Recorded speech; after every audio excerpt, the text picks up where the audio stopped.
Le milliardaire qui s'est évanoui dans la rue et a été secouru par un SDF, il a toujours cru être au-dessus de tout, au-dessus des gens ordinaires, au-dessus de la circulation, au-dessus de la fatigue, au-dessus même de sa propre fragilité. C'était un milliardaire connu non seulement pour sa fortune, mais aussi pour sa façon de vivre, convaincu que le monde lui céderait la place.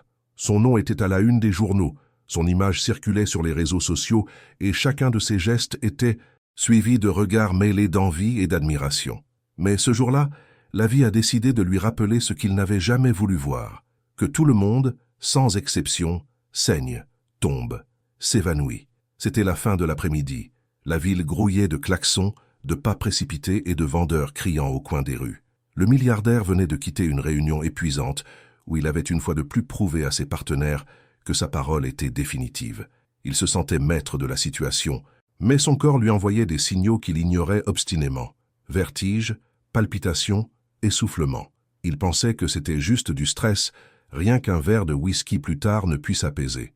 Et puis, au milieu du trottoir le plus fréquenté du quartier financier, c'est arrivé. Un vertige soudain, sa vision s'est obscurcie et il est tombé. Un milliardaire, en costume sur mesure, s'est évanoui sur le trottoir poussiéreux de la ville, entouré d'inconnus qui le fixaient avec stupeur et indifférence. Certains s'arrêtèrent une seconde, d'autres firent un écart. Dans les grandes villes, la hâte l'emporte sur la compassion. Des téléphones portables furent levés pour filmer la scène.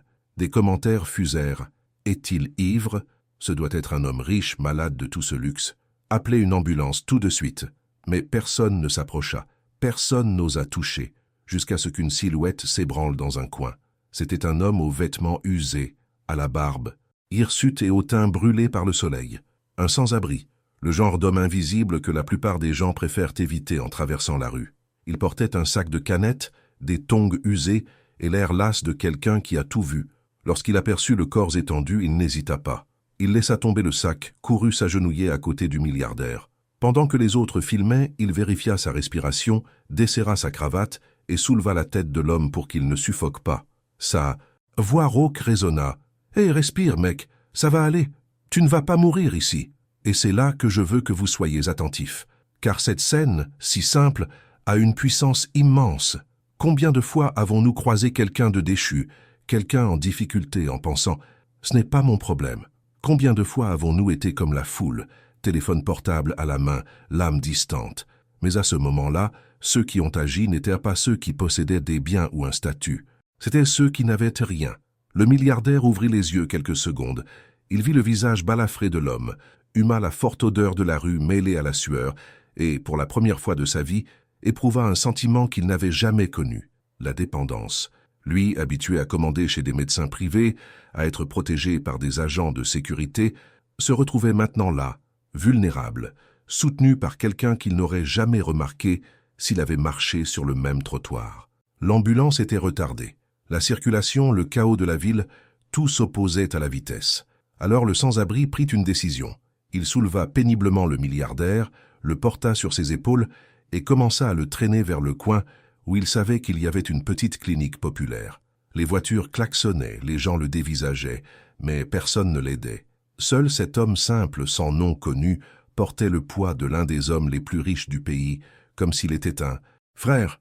En chemin, le milliardaire reprit brièvement conscience. Sa voix, faible, à peine reconnaissable, murmura « Pourquoi? Pourquoi m'aidez-vous » Le sans-abri répondit simplement « Parce que si j'étais allongé là, personne ne m'aiderait, et je sais ce que c'est que d'être seul. » Cette phrase fit une résonance plus profonde que n'importe quel diagnostic médical. Le milliardaire, qui avait toujours été entouré de gens, réalisa à cet instant qu'il n'avait jamais vraiment eu personne. Juste des intérêts, des contrats, des flagorneurs. Et maintenant, sa vie était littéralement entre les mains d'un inconnu qui n'avait rien à y gagner. À leur arrivée à la clinique, les infirmières se sont précipitées pour l'aider. Elles l'ont immédiatement identifié, ont appelé des spécialistes et ont commencé les interventions. Mais le milliardaire ne pouvait détacher son regard de l'homme qui se tenait dans l'embrasure de la porte, en sueur, respirant profondément, comme s'il venait de porter le poids du monde sur ses épaules. Et pour la première fois, il n'y avait aucune trace de mépris dans son regard. Il y avait de la gratitude. Et je vous le demande, pouvez-vous imaginer la puissance de ce moment, le choc de la réalité, l'impact de découvrir que votre vie pourrait être entre les mains de quelqu'un que vous n'auriez jamais considéré comme important. C'est comme si l'univers avait préparé le terrain pour montrer qu'au final, nous sommes tous égaux. Maintenant, avant de continuer, je voudrais vous demander quelque chose. Commentez la phrase. Moi aussi j'aiderai. Je veux voir combien de personnes qui écoutent cette histoire ont le courage de dire qu'elles feraient la même chose, même sans rien en retour. Les jours qui suivirent furent un mélange de silence et de réflexion. Le milliardaire fut rapidement libéré. Après tout, son corps était encore robuste. Il avait juste besoin de repos. Mais son esprit refusait de se reposer. La nuit, allongé dans des draps coûteux, je ne pouvais m'empêcher de penser à cet homme. Comment quelqu'un sans toit ni nourriture pouvait-il posséder autant d'humanité? Et comment, avec tout ce qu'il possédait, avait-il pu n'offrir cela à personne? Il décida de le retrouver. Il envoya ses agents de sécurité à sa recherche. Ils le décrivirent, lui montrèrent des photos et parcoururent la ville. Et lorsqu'ils le conduisirent enfin au manoir, un contraste s'installa, digne d'une scène de film. Le sans-abri, vêtu des mêmes vêtements simples, se tenait devant d'immenses grilles de fer, le regard fixé sur l'intérieur comme s'il était face à une autre planète. Le milliardaire l'accueillit personnellement. Il n'y avait ni caméra, ni public. Juste eux deux, face à face. Et le silence initial était si pesant qu'on aurait dit que les murs écoutaient. Le milliardaire fut le premier à prendre la parole. « Vous m'avez sauvé.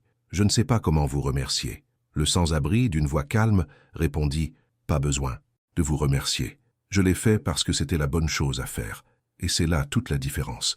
Le milliardaire avait toujours vécu dans un monde où tout avait un prix, où rien n'était fait sans intérêt. Et voilà qu'il rencontrait quelqu'un qui agissait pour le simple plaisir d'agir. Ce fut une révélation, mais l'histoire ne s'arrêterait pas là, car cette rencontre aurait d'énormes conséquences, tant pour la vie du milliardaire que pour celle de cet homme. Des conséquences que personne n'aurait pu prévoir, et qui démontreraient une fois pour toutes que le destin n'est pas le fruit du hasard, mais un choix. La rencontre entre ces deux-là semblait trop improbable pour être réelle. Le milliardaire, habitué à voir banquiers, ministres et hommes d'affaires en cravate, se retrouvait face à un homme marqué par la rue, aux vêtements usés et aux mains calleuses. Le silence initial était gênant, comme si les deux mondes ne savaient pas comment se saluer, jusqu'à ce que le milliardaire brise la barrière avec la phrase qui le trottait dans la tête depuis le jour de son évanouissement. « Pourquoi m'as-tu aidé si tu n'avais rien à gagner ?» Le sans-abri leva les yeux, las, et répondit « Parce que quand je tombe, personne ne me relève, et je connais la douleur. Je ne voulais pas que tu subisses ça. » Il n'y avait aucune dramatisation dans sa voix, juste la vérité. Une vérité simple, mais si puissante, qu'elle transperça le cœur de l'homme le plus riche de la salle. Pour la première fois depuis des décennies, le milliardaire resta sans réponse. Les jours suivants, il ne pensait plus à rien d'autre. Lors de ses réunions, de ses dîners coûteux, de ses vols privés, l'image de cet homme qui le portait dans la rue revenait par éclairs comme un fantôme vivant. Même les employés remarquèrent sa différence. Le rire arrogant qui emplissait les salles avait disparu. Il y avait de longs silences, des regards perdus, des respirations haletantes. Puis, dans un geste, inattendu même pour lui, il décida de lui proposer quelque chose. Il convoqua à nouveau l'homme. Cette fois, non pas dans le luxueux salon, mais dans le jardin du manoir, où les fleurs contrastaient avec les pieds nus de celui qui n'avait jamais eu de jardin. « Je veux t'offrir quelque chose, » dit le milliardaire. « De l'argent, une maison, un travail. À toi de choisir. » Le sans-abri sourit ironiquement, comme s'il s'y attendait. « Et si je ne voulais rien de tout ça ?» Le milliardaire fut surpris. « Mais comment pourrais-je faire autrement? Tout le monde veut ça. » Il secoua la tête. « Tout le monde veut le respect. Le reste est une conséquence. » Cette phrase a fait l'effet d'un coup de massue. Le respect. C'était une chose que le milliardaire n'avait jamais pensé à donner, seulement à exiger. Il offrait de l'argent parce qu'il croyait que l'argent était la seule solution, mais il comprenait maintenant que ce n'était pas le cas. Dans les jours qui suivirent, elle commença à aborder l'homme différemment. Elle s'enquit de sa vie, de son passé. Elle découvrit qu'il avait eu une famille, un travail, des rêves, un accident, une série de pertes, et la vie l'avait poussé à la rue. Ce n'était ni de la paresse, ni un choix. C'était une question de survie. Et le milliardaire, qui avait si souvent jugé sans savoir, écoutait maintenant attentivement. Pendant ce temps, la ville était en effervescence. Les images de l'évanouissement étaient devenues virales. Certains critiquaient. « C'est du marketing de bas étage. Je suis sûr que cette rencontre était une mise en scène. » D'autres se défendaient. Pour la première fois, il semble humain. Et certains étaient tout simplement surpris. Un milliardaire et un sans-abri, on se croirait dans un film. Et j'aimerais vous demander, si vous aviez été là, auriez-vous aidé ou auriez-vous simplement filmé? Écrivez la phrase dans les commentaires. J'aiderai, parce que je veux voir combien de personnes ici ont le courage de dire qu'elles feraient une différence. Au fil du temps, cette relation improbable a commencé à agacer beaucoup de monde. Les proches du milliardaire s'interrogeaient sur sa nouvelle attitude. « Vous perdez votre temps avec des gens sans intérêt », disait-il. Mais il s'en fichait désormais, car pour la première fois, il se sentait véritablement important. Non pas à cause de contrats ni à cause de chiffres, mais parce qu'il était en présence de quelqu'un qui le traitait comme une personne et non comme un piédestal. Le point culminant survint par une nuit pluvieuse. Le milliardaire décida de marcher sans surveillance, juste pour réfléchir. Il traversa des rues qu'il n'aurait jamais empruntées auparavant. Il trouva le sans-abri partageant un morceau de pain avec d'autres piétons. Et c'est là, sous un pont, qu'il vit quelque chose qui le bouleversa intérieurement. Tandis que tout le monde dormait dans le froid, l'homme qu'il avait sauvé recouvrit les autres de morceaux de carton, se réservant le sol le plus froid. Le milliardaire rentra chez lui en silence, mais cette nuit-là, il ne put dormir. Le lendemain, il réunit son équipe. Il n'annonça pas d'investissement en bourse, ni ne parla de fusion à plusieurs millions de dollars. Il dit simplement « Je veux construire des refuges ». Les dirigeants se regardèrent, perplexes. « Des refuges ?» répéta l'un d'eux. « Oui, des refuges pour les sans-abri, et pas seulement des toits, mais des lieux de respect. » Certains rirent, d'autres restèrent incrédules. Mais il ne recula pas. La nouvelle s'est répandue. Journaux, chaînes de télévision, réseaux sociaux, à moitié critiqués, encore un jeu d'images, à moitié applaudi, enfin quelque chose d'humain. Mais pour lui, ce qu'il disait n'avait plus d'importance. Ce qui comptait, c'était ce que je voyais. Et ce que je voyais, c'était des invisibles qui gagnaient de l'espace, qui prenaient la parole. Le sans-abri, en apprenant la nouvelle, ne s'est pas précipité pour le remercier. Il est allé le voir quelques jours plus tard et lui a simplement dit « Si c'est pour se la péter, ne le fais pas. Si c'est pour vraiment changer quelqu'un, alors fais-le. » Le milliardaire a acquiescé. Cette fois, c'est pour changer. Et ainsi commença une transformation. Pas du jour au lendemain, pas parfaite, pas sans faille, mais une véritable transformation. L'homme qui s'était évanoui dans la rue et avait été sauvé par quelqu'un qui n'avait rien voulu maintenant rendre au monde ce qu'il n'avait jamais donné, l'humanité. Et le plus impressionnant, c'est que cette histoire ne s'arrête pas là, car chaque choix judicieux a des conséquences qui vont bien au-delà de ce que l'on imagine. Et il y avait encore beaucoup à venir. Les travaux de construction ont commencé comme un murmure, mais sont vite devenus un bruit insupportable. Dans différents quartiers de la ville, des équipes ont érigé des structures simples mais robustes, des lits alignés, des toilettes décentes, des cafétérias propres. Le milliardaire ne s'est pas contenté de déléguer. Il s'est rendu sur les chantiers, a enlevé sa veste, a pris son casque et a marché parmi les maçons et les architectes. On le voyait discuter avec des sans-abri qui s'approchaient avec curiosité, écoutant leurs histoires, promettant des changements. Pour beaucoup, cela paraissait incroyable. « Cet homme n'est plus le même », disait-il. Et effectivement, il ne l'était plus. Mais ce que le public ignorait, c'était le conflit qui se déroulait en coulisses. Le conseil d'administration de l'entreprise considérait chaque centime investi dans ces abris comme une perte. Les rapports accusaient des chiffres alarmants. Chute des actions, investisseurs mécontents, contrats menacés. Cela détruit l'image solide qu'il a fallu des années pour se construire, déclarait l'un des associés. Le milliardaire, cependant, resta silencieux, observant les feuilles et se souvenant du sol froid sous le viaduc. Pour la première fois, la balance du profit ne pesait plus lourd que celle de la conscience. Et le sans-abri, il continuait à vivre comme avant, refusant les privilèges, mais toujours présent. Il refusait une maison de luxe, refusait tout salaire. Il disait simplement « Je veux rester moi-même. Si je m'élève trop, j'oublierai d'où je viens. Et je ne peux pas oublier, car c'est de là que je tire ma force. » Le milliardaire était impressionné. Il se retrouvait face à quelqu'un qui avait presque tout perdu, mais qui avait conservé ce qu'il n'avait jamais eu, la cohérence. Un soir, ils décidèrent de parcourir les rues ensemble, sans surveillance, sans caméra. Juste eux deux, un milliardaire et un homme invisible. Ils traversèrent des ruelles, des ponts et des places. Ils aperçurent des enfants endormis sur des cartons, des mères cachant leurs enfants du froid, des vieillards solitaires attendant l'aumône. Le milliardaire resta silencieux tout le long du chemin. À leur retour, sa voix était basse et étranglée. « Je ne savais pas que c'était si grand. » L'habitant répondit « Vous ne l'avez pas vu parce que vous ne vouliez pas le voir. » Cette phrase fut la clé. Le lendemain, lors d'une conférence de presse, le milliardaire annonça une annonce inattendue. Désormais, une partie des bénéfices annuels de mon entreprise sera consacrée à des projets sociaux, ni par philanthropie, ni pour l'image, mais parce que c'est le strict minimum. La salle s'ouvrit en murmures. Certains journalistes applaudirent, d'autres s'enquirent de la réaction du marché. Il ne sourcilla pas. Ce n'est pas le marché qui saigne, ce sont les gens qui saignent. Cela a fait les gros titres du monde entier.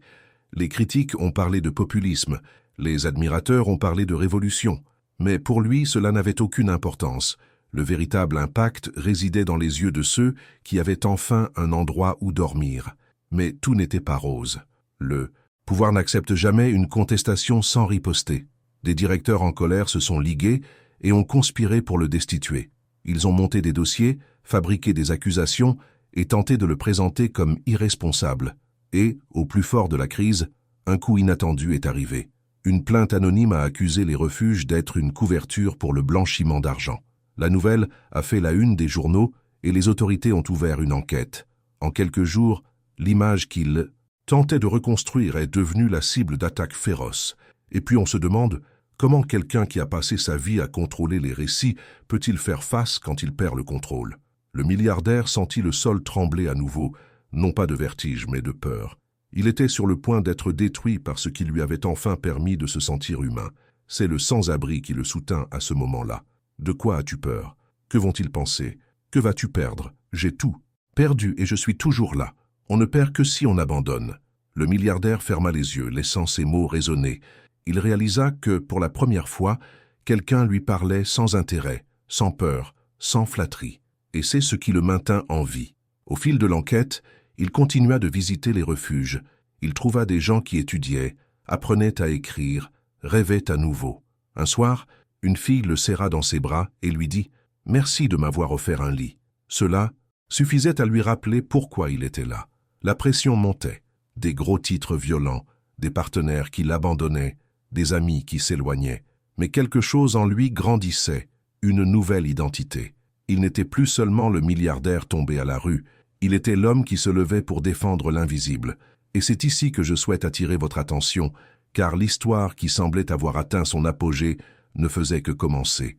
La suite allait être encore plus intense, plus risquée et plus transformatrice. L'enquête progressait comme une ombre qui se répandait trop vite. Le milliardaire, habitué à manipuler l'information, découvrit qu'il n'avait plus ce contrôle. Les journaux, qu'il avait toujours encensés, le couvraient désormais de lourdes accusations. Des titres sensationnalistes titraient « Le milliardaire de la charité est-il aussi le milliardaire de la fraude ?» ou « Abri de luxe » ou « Façade de millionnaire ». La pression était suffocante.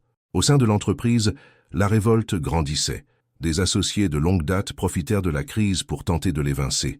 Des réunions tendues se déroulaient à huis clos, avec avocats, consultants et actionnaires, tentant de convaincre le conseil d'administration de le démettre de ses fonctions de PDG. Il savait que la question n'était plus de savoir si, mais quand il l'attaquerait officiellement. Mais il y avait quelque chose que personne n'attendait. Le peuple, ceux qui l'avaient jusque-là ignoré, qui ne le voyaient que comme un homme inaccessible, prenaient désormais sa défense. Les travailleurs du refuge, les résidents hébergés, les familles quittant la rue ont enregistré des vidéos, écrit des lettres et manifesté devant le siège de l'entreprise avec des pancartes improvisées « Ne détruisez pas ceux qui nous ont élevés, ces refuges sont notre maison ». C'était un spectacle sans précédent. Pour la première fois, un milliardaire était protégé non pas par des avocats, mais par des citoyens ordinaires. Et chaque visage dans la foule lui rappelait l'homme qu'il avait secouru sur le trottoir, le premier à avoir perçu sa vulnérabilité. Le sans-abri resta à ses côtés, ni sur scène, ni devant les caméras, mais en coulisses. C'est lui qui lui rappelait de dormir, de manger et de ne pas devenir fou. Un soir, voyant le milliardaire épuisé, il lui dit « Tu as peur de tout perdre, mais as-tu réalisé que tout a commencé quand tu es tombé ?» Le bruit résonna comme un coup de marteau. C'était vrai. Son empire valait des milliards, mais il ne lui avait jamais donné de sens. Le sens était venu le jour où le sol l'avait renversé. Et comme si la pression extérieure ne suffisait pas, quelque chose d'encore plus délicat se produisit. Le milliardaire reçut la visite de sa fille, à qui il n'avait pas parlé depuis des années. Elle entra dans sa demeure comme un fantôme du passé, le regard empli de douleur. « J'ai vu les nouvelles, et, curieusement, j'en suis fier, mais ne crois pas que cela efface le père absent que tu as toujours été. » Il tenta de se justifier, mais elle le coupa. « Tu aides des milliers d'inconnus, mais tu n'as pas pu aider ta propre famille. Quelle ironie, n'est-ce pas ?» Ces mots le transpercèrent comme des lames. Il n'avait jamais eu de temps pour sa fille. Il avait grandi en croyant lui avoir donné de l'argent, mais son absence était un vide impossible à combler. Maintenant, au sommet de sa transformation, il réalisait que la véritable épreuve ne consistait pas seulement à changer la vie d'inconnus, mais à affronter les fantômes les plus proches de lui. Pendant ce temps, les journaux annonçaient que le conseil d'administration de l'entreprise avait prévu un vote pour décider s'il resterait. Ce serait la bataille finale. Le milliardaire se préparait au pire. La veille de la réunion, il était assis dans le jardin avec le sans-abri. Le silence était pesant, mais après quelques minutes, il dit « S'ils me font tomber demain, tout sera fini. » L'homme sourit. « Tu ne comprends toujours pas. Si tu retombes, quelqu'un te relèvera, parce que maintenant, tu n'es plus seul. » Le lendemain, la salle du conseil était bondée. Cravates alignées, regards noirs et durs, documents sur la table. Le président du conseil d'administration ouvrit la réunion et, d'une voix ferme, déclara « Nous sommes ici pour décider si cet homme est toujours apte à diriger l'entreprise. Les accusations sont graves et sa réputation est en jeu. » Tout laissait présager que la décision lui serait défavorable. Mais soudain, un événement inattendu se produisit. La porte s'ouvrit et une foule entra. Des employés du refuge, des familles d'accueil et les simples employés de l'entreprise. Ils n'avaient ni badge doré ni action cotée en bourse, mais ils avaient voix au chapitre. Un homme prit un enfant dans ses bras et s'écria « Il m'a donné un toit ». Une femme ajouta « Il m'a donné de la dignité ». Le murmure se transforma en vacarme. La salle de réunion, habituée à n'entendre que des chiffres, entendit des histoires saisissantes. Et je vous le demande, imaginez la scène.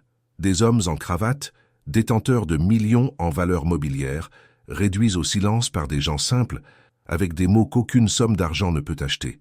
Ce fut un véritable séisme émotionnel. Le conseil d'administration n'a pas eu le courage de le destituer, non pas par altruisme, mais parce qu'il a compris que l'opinion publique était de son côté. Cette nuit-là, seul dans sa chambre, le milliardaire pleura. Ce n'étaient ni des larmes de peur, ni des larmes de colère. C'étaient des larmes de soulagement, de découverte. Il comprenait enfin qu'il n'avait plus rien à prouver aux actionnaires, aux critiques ni aux journaux. Ce qu'il devait prouver, c'était qu'il ne redeviendrait jamais lui-même. Et c'est là que je dis, il y a plus. Car cette victoire n'était pas la fin de la bataille, mais seulement le début d'une guerre bien plus vaste, où survivre ne suffisait pas. Il fallait se transformer. La victoire au conseil d'administration lui apporta une bouffée d'air frais, mais pas la paix. Le milliardaire savait que, même en restant au pouvoir, il se trouvait en territoire hostile.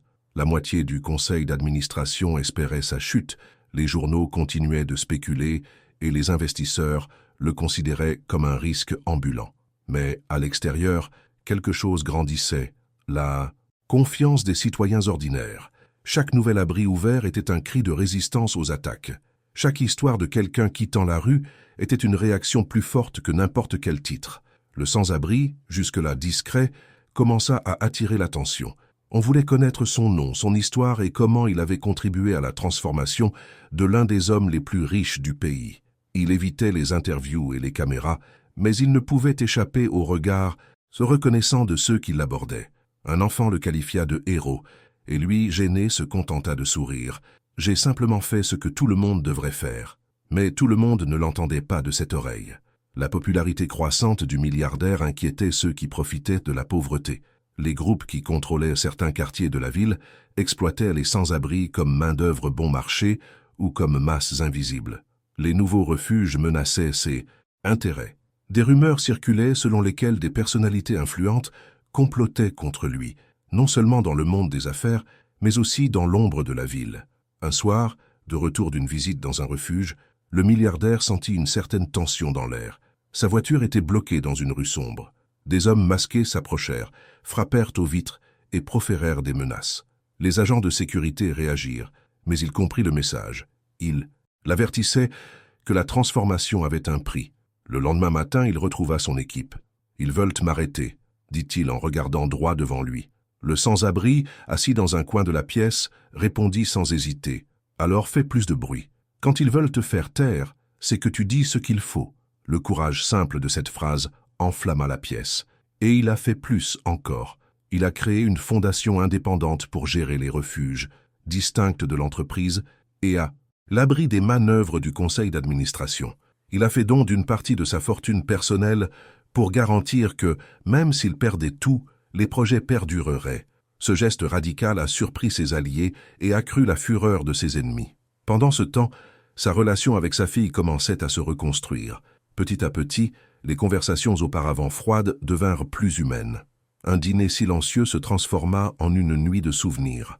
Il raconta sa vulnérabilité lorsqu'il était tombé dans la rue, comment ce moment avait changé sa vie. Sa fille l'écouta en silence et, pour la première fois depuis des années, lui dit « Tu apprends peut-être à être père maintenant. » C'était douloureux, mais aussi libérateur. Le sans-abri restait le fil invisible qui maintenait tout ensemble. Il ne voulait ni poste ni fortune, mais on l'écoutait comme un conseiller.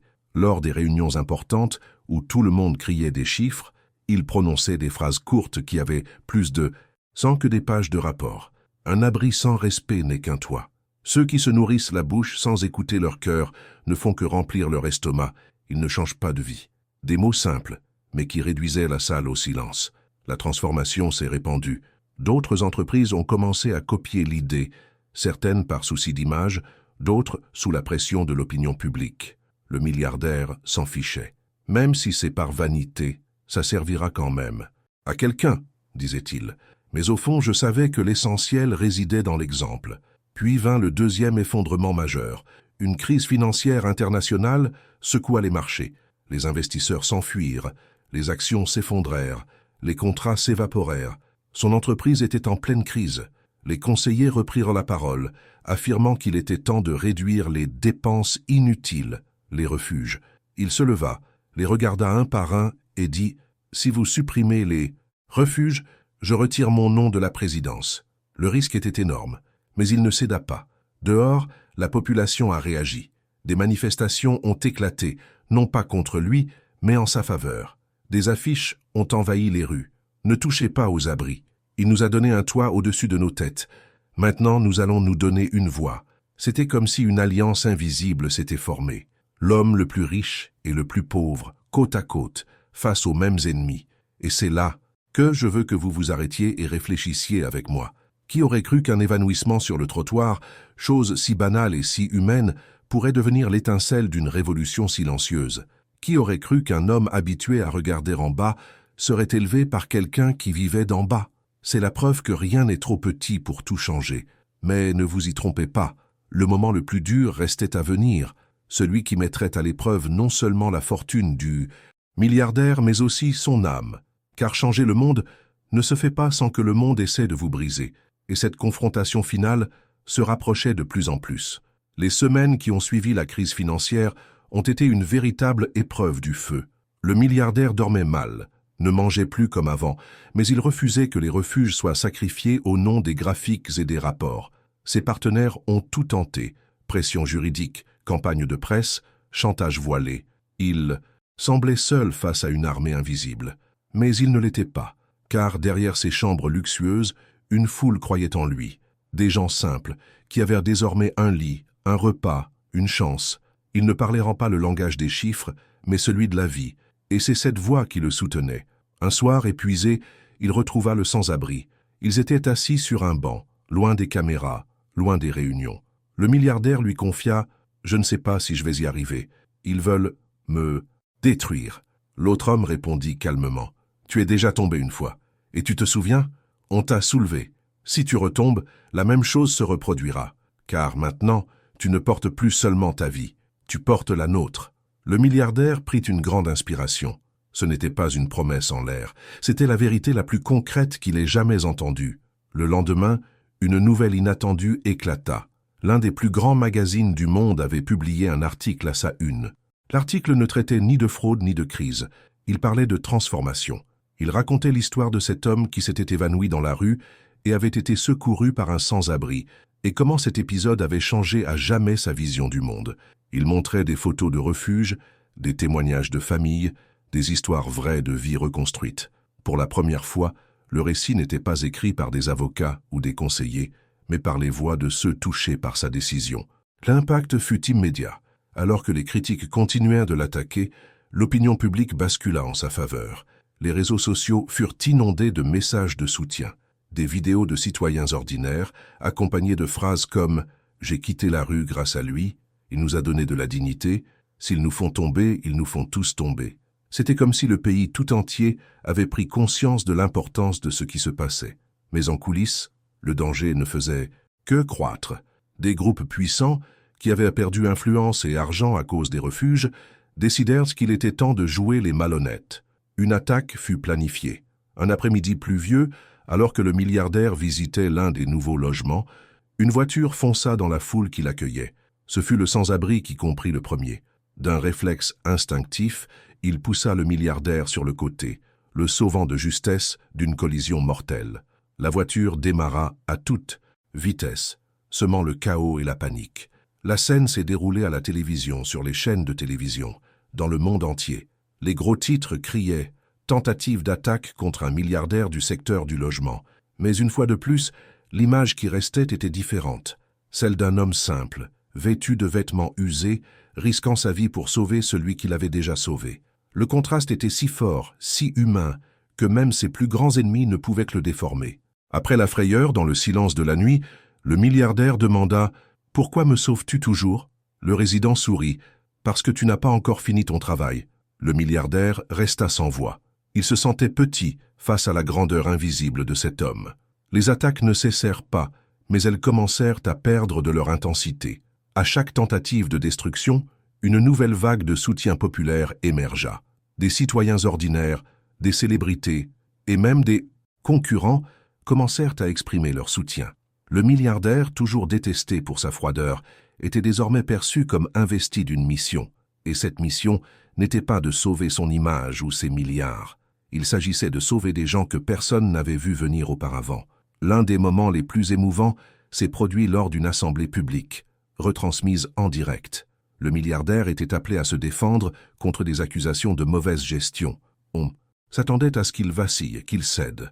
Mais au lieu d'un discours technique, il a fait monter sur scène des habitants de la rue. Ils ont parlé pour lui. Une mère a raconté comment, après des années passées à dormir avec ses enfants sur le trottoir, elle avait désormais une chambre et de l'espoir. Un jeune homme a raconté que, grâce aux cours proposés au refuge, il avait décroché son premier emploi. Un enfant a récité de mémoire la première dissertation qu'il ait jamais apprise à écrire. Aucun numéro ne pouvait rivaliser avec cela. Les critiques se sont tues et le pays tout entier a regardé, les larmes aux yeux. Le milliardaire quitta la scène sans applaudissements formels, mais avec un profond respect. Pour la première fois de sa vie, il sentit qu'il n'avait rien à prouver au monde, car le monde le voyait de ses propres yeux. Et c'est là que je vous le dis, ce n'est pas fini, car quand quelqu'un change vraiment, le destin lui réserve toujours la plus grande épreuve. Et son épreuve approchait, une épreuve qui n'impliquerait pas seulement la fortune, la politique ou la presse, ce serait une épreuve de l'âme. L'attentat manqué n'a pas brisé la vie du milliardaire, mais il a laissé de profondes cicatrices. Il a compris qu'il n'était plus seulement un homme riche cherchant à faire le bien, il était le symbole de quelque chose de bien plus grand, et les symboles évoquent à la fois l'amour et la haine, tandis que les journaux montraient des images de lui aux côtés de celui qui l'avait sauvé une seconde fois, en coulisses. Des complots encore plus dangereux grouillaient. L'élite qui profitait de la pauvreté ne pouvait pas laisser son exemple devenir contagieux. Et pourtant, malgré les menaces, il est resté inébranlable. Il a visité des refuges, suivi des cours du soir et écouté des histoires qui ont nourri sa vie. Un jour, une femme âgée l'a pris par la main et lui a dit « Mon fils est mort dans la rue parce qu'il n'a eu aucune chance. Vous ne m'avez pas rendu mon fils, mais vous m'avez rendu ma dignité. » Il a pleuré devant elle, non pas des larmes de culpabilité, mais des larmes de reconnaissance. Pour la première fois, il a compris que sa fortune pouvait avoir plus que des zéros sur ses comptes en banque. Elle pouvait avoir un sens. Le sans-abri, toujours discret, commença à être surnommé l'ange gardien du milliardaire. Il détestait ce surnom. « Je ne suis pas un ange, je suis juste une personne », disait-il. mais en vérité, sa présence était indispensable. Le milliardaire, qui s'était auparavant entouré de gardes du corps, confiait désormais sa vie aux simples paroles de cet homme qui ne demandait rien en retour. Ils marchaient ensemble dans les rues, parfois en silence, parfois en longues conversations. Et chaque pas semblait renforcer le lien invisible qui les unissait. C'est lors d'une de ces promenades que le milliardaire s'est exclamé « Tu sais ce qui me fait le plus mal ?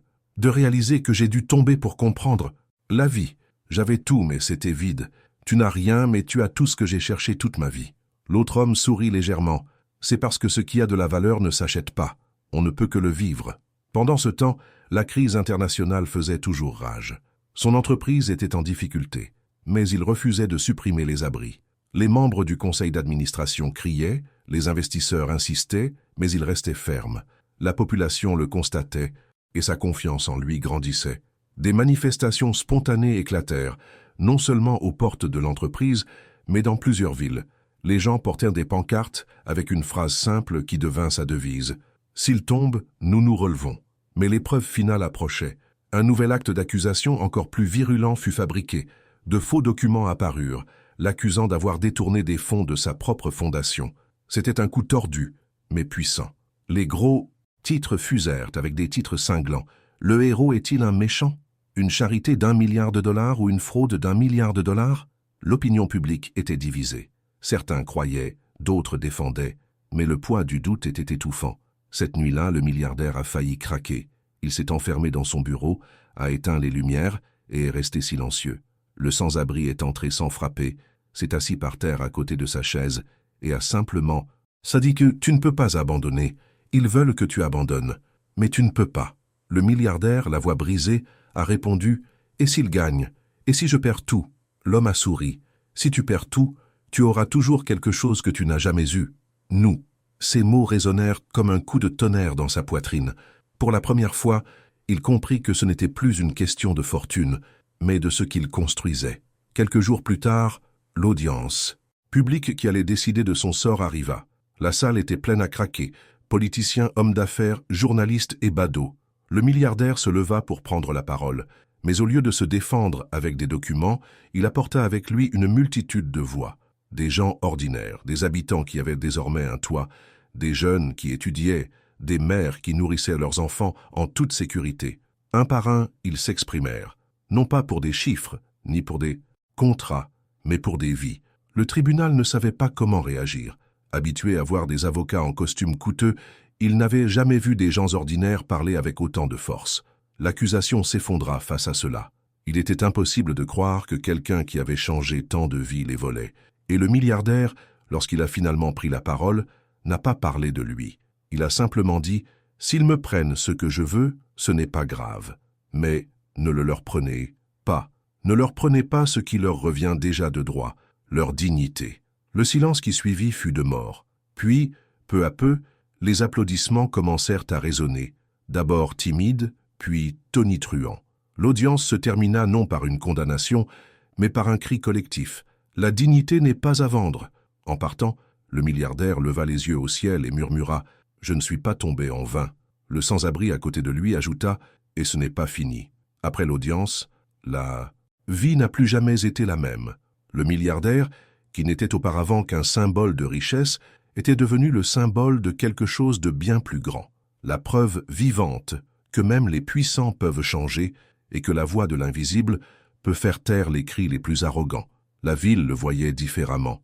À son passage, il n'était plus perçu comme l'homme froid des couvertures des magazines économiques, mais comme celui qui avait choisi de se relever pour les autres. Après sa chute, les refuges se sont multipliés. Des centres d'études ont été créés. Des personnes autrefois considérées comme des statistiques sont devenues des témoignages vivants de transformation. Chaque nouveau visage rappelait au milliardaire la raison de tout cela. Le moment où il s'est effondré sur le trottoir et a été secouru non pas par des médecins hors de prix, ni par des agents de sécurité en costume, mais par un homme démuni et le sans-abri. Il est resté lui-même. Il a refusé les postes, les palais, tout titre. Il préférait arpenter les rues, parler à ceux qui n'avaient toujours aucun espoir, être présent là où personne ne voulait être. Il ne voulait pas qu'on se souvienne de lui comme d'un héros, il voulait juste que personne ne soit oublié. Mais chacun savait que sans lui, rien de tout cela ne serait arrivé. Un matin ensoleillé, ils traversèrent ensemble l'endroit même où tout avait commencé. Le trottoir était toujours là, les immeubles toujours hauts, les piétons toujours pressés. Le milliardaire s'arrêta, prit une grande inspiration et dit « C'est ici que ma vie a basculé ». L'habitant sourit « Ce n'était pas ici, c'était en toi. Ce trottoir n'a fait que te renverser. C'est toi qui as choisi de te relever autrement ». Le milliardaire a senti ces mots le toucher. Il a compris qu'au final, ce n'était pas une question de richesse ou de pouvoir. C'était une question de choix. Il aurait pu rester le même après avoir été sauvé. Mais il a décidé d'être différent. Il a décidé de vivre pour quelque chose de plus grand que lui. Et je veux que vous y réfléchissiez tout de suite, car cette histoire ne concerne pas seulement un milliardaire et un sans-abri. Elle nous concerne tous, de la façon dont, à un moment ou un autre de notre vie, nous tombons tous. Peut-être pas sur un trottoir, peut-être pas devant une foule, mais nous tombons. Et il y a toujours quelqu'un pour nous relever. Parfois un inconnu, parfois un mot, parfois une chance. Allez, question est, que ferez-vous une fois relevé? Redeviendrez-vous le même ou déciderez-vous de changer radicalement? Le milliardaire a choisi de changer.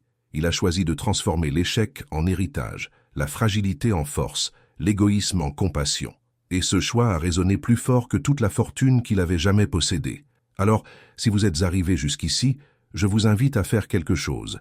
Écrivez la phrase dans les commentaires. Moi aussi, je choisis de me lever. Je veux voir combien auront le courage de prendre cette décision. Et n'oubliez pas, aimez et abonnez-vous à la chaîne, car des histoires comme celle-ci doivent être racontées, entendues et mémorisées. Car en fin de compte, la vie ne se mesure pas à ce que nous avons, mais à ce que nous sommes capables de soulever et de soulever les autres avec nous.